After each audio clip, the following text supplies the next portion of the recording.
born a wallflower.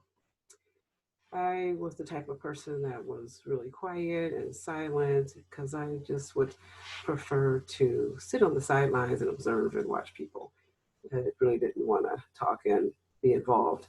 I mean, I had a lot of insecurities of acceptance, and but at the same time, I wasn't really all that shy either. It's just quiet, really just to observe. So I was married when I was 18. I had my first child when I was 19. And then I went to a lot of Baptist and Pentecostal churches, but somehow I didn't see God there. So I eventually left there. Even though my husband was, we were both together in a Pentecostal church and eventually both left also. We just didn't see God there. Something made us leave. It wasn't like I even started looking for a church either. So I didn't leave the last church and say, oh, I got to find another church. I just decided I was going to go out and do what I wanted to do. And a lot of that involved a lot of sinful stuff. We got involved in Boy Scouts and Girl Scouting, and that particular community activity actually became my God. I mean, seemed like that was a way to get into heaven, doing these great community things, working with kids, working with the community, and just helping boys and girls become great, outstanding adults. But that was just something that just turned into a God, not something that God probably necessarily wanted me to do because it's just, I didn't pray about it. Anyway, so eventually I did all the kind of other crazy stuff. I had numerous extramarital affairs, which was crazy, but hey, it just happened. Hey, I just thought, hey, I got married at 18 and I needed to sow my wild oats that I didn't get a chance to do before I got married.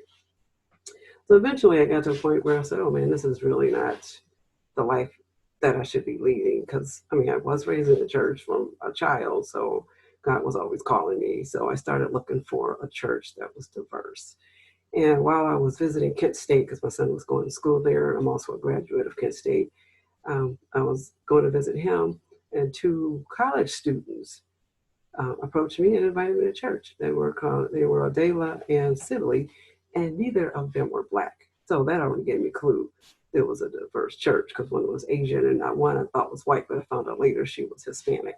So I said, oh, that was the diverse church. So went to visit that church and got a chance to study the Bible with Tammy and Sylvia. And what really amazed me about the study with those two individuals is that they both lived in Akron, drove all those miles, whatever number of times we had a Bible study, to study along with me. And I live in Cleveland.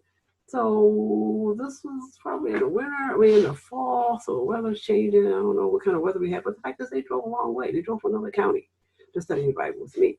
And through studying that Bible, I could tell that my life was not in line with what God wanted me to do. And so I had to change. I had to stop doing things. I had to actually give up doing the Girl Scouting and Boy Scouting because I realized that was a God, and I put that first before all kind of stuff. So I had to stop being Girl Scout, Boy Scout leaders because both of my husband and I was super deep to levels that we even was sponsored, highlighted in the scouting magazine. So it was, like I said, a God. So I had to give that up cold turkey and dedicate my life totally to God instead of doing this Boy Scout, Girl Scout thing. And so I did that, and I was baptized 23 years ago, 1977, November, and became a member of God's kingdom at that point. And my life has totally been changed at that point.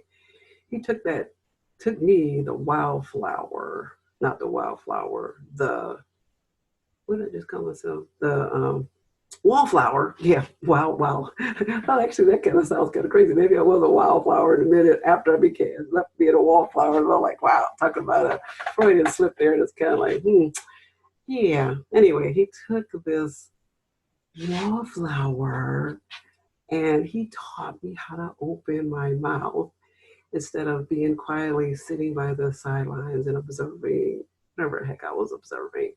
He used me to just to speak what he wanted me to speak, because that wallflower is still in me. I'm still that quiet person.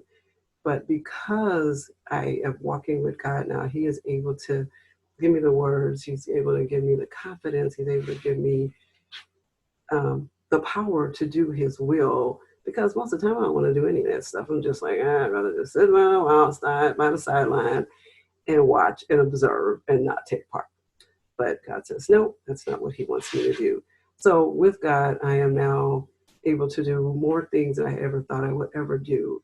And with Him, I am able to do the impossible.